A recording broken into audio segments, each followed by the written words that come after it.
તમને ભલે સાંભળીને હેરાની થાય, પણ ગુજરાતના બનાસકાંઠાના ધાનેરા તાલુકાના આલવાડા ગામમાં આઝાદીના આટલા વર્ષો બાદ પણ ગામના ભાઈઓ દ્વારા ગામના અનુસૂચિત જાતિના લોકોના વાળ કાપવા ઉપર પ્રતિબંધ હતો, જેથી ગામના અનુસૂચિત જાતિના લોકોને પોતાના વાળ કપાવવા માટે ગામથી 25 કિલોમીટર દૂર ધાનેરા જવું પડતું હતું, જેથી તેમનો સમય બગડતો હતો અને તેમને વધુ ખર્ચ થતો હતો।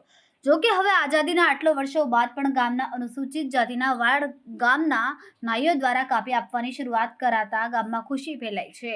છેલ્લા 8 દશકથી ગામમાં અનુસૂચિત જાતિના લોકોના વાળ કાપવા ઉપર પ્રતિબંધ હતો। જો કે આઝાદીના 79મા વર્ષ બાદ ગામમાં એક કાતરે ગામના જાતિગત પૂર્વગ્રહને હંમેશ માટે કાપીને ખતમ કરી દઈને ગામમાં ખુશીની લહેર પ્રસરાવી છે। તો આ ગામમાં કેવો હતો પ્રતિબંધ અને કેવી રીતે ગામમાં ભાઈચારો ફેલાયો તેની વાત કરીએ તો ધાનેરાના આલવાડા ગામમાં 6500 લોકોની વસ્તી છે અને તેમાંય 250 લોકો અનુસૂચિત જાતિના ગામમાં વર્ષોથી રહે છે।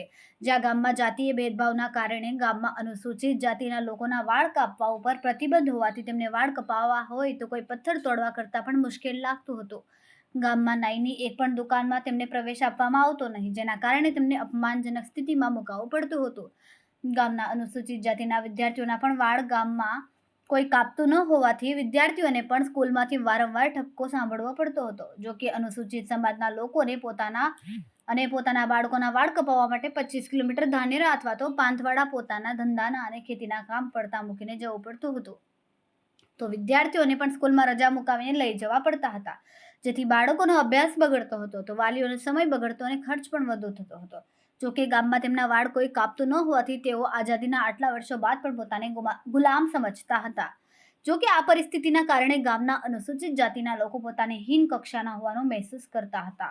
જો કે ગામના જાગૃત યુવાનો દ્વારા ગામના નાઈ ભાઈઓ અને ગામના 7 ઓગસ્ટના અનુસૂચિત જાતિના લોકો વચ્ચે સમાધાન કરાવીને વર્ષોથી ચાલતી આવતી આ અનુસૂચિત જાતિના લોકોના વાળ ન કાપવાની પરંપરાને તિલાંજલિ આપવાનું સમજાવતા ગામના નાઈઓ ભાઈઓએ જાતિગત ભેદભાવ ઉપર કતાર મારીને ભેદભાવને કાપી દીધા હતા અને ગામના અનુસૂચિત જાતિના લોકોના વાળ પોતાની દુકાનોની અંદર કાપવાનું શરૂ કરતા ગામના અનુસૂચિત જાતિના લોકો ઉપર ખુશી ફેલાઈ હતી। તેમની વર્ષો જૂની વેદનાનો અંત આવતા તેમણે ખરા અર્થમાં સ્વતંત્રતા દિવસ પહેલા આઝાદી મળી હતી, તો બીજી તરફ ગામના અનુસૂચિત જાતિના લોકો ગામના વાળંદોની દુકાનોમાં પોતાના વાળ કપાવવા આપતા નાઈ ભાઈઓની પણ આવક વધતા તેમને પણ ખુશી વ્યક્ત કરી છે। તો આ એક નિર્ણયથી ગામમાં જાતિમય ભેદભાવ ખતમ થઈ જતા ગામમાં ભાઈચારો ફેલાયો છે।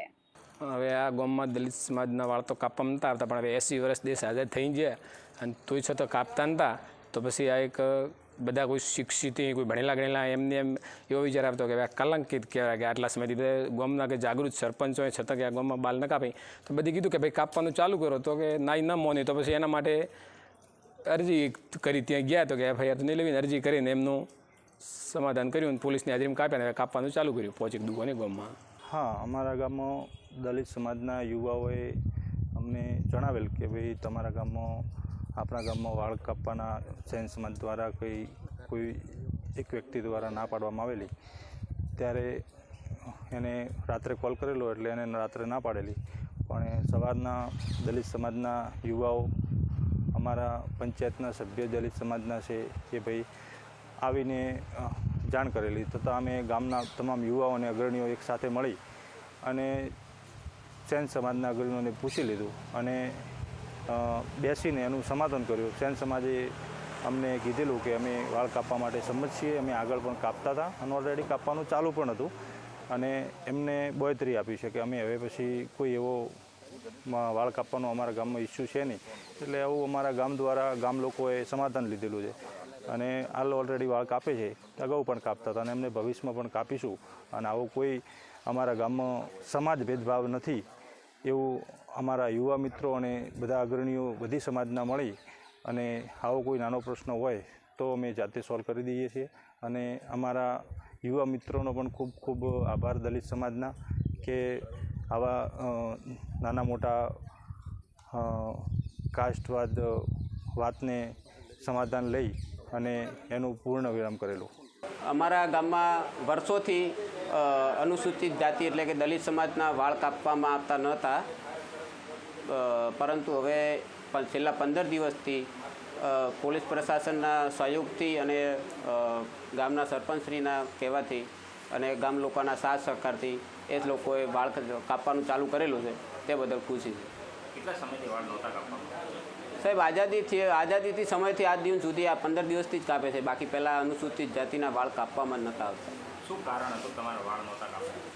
કારણ તો પછી એ લોકો એવું કારણ આગળ ધરતા કે હવે તમે મેઘવાળ સમાજ છો એટલે અથવા તો અનુસૂચિત જાતિ કે દલિત સમાજ છો એટલે કે અમે તમારા વાળ નથી કાપતા. ખેત મજૂરી કરું છું સાહેબ. અમારે આ વાળ કાપવાની તકલીફ હતી એ ન કાપતા સાહેબ. આવતા તો કે તમારે વાળ અમે નહીં કાપ્યું કે અમારે બીજા કોઈ આવતા નથી એવું કહેતા અમે આવતા ત્યારે.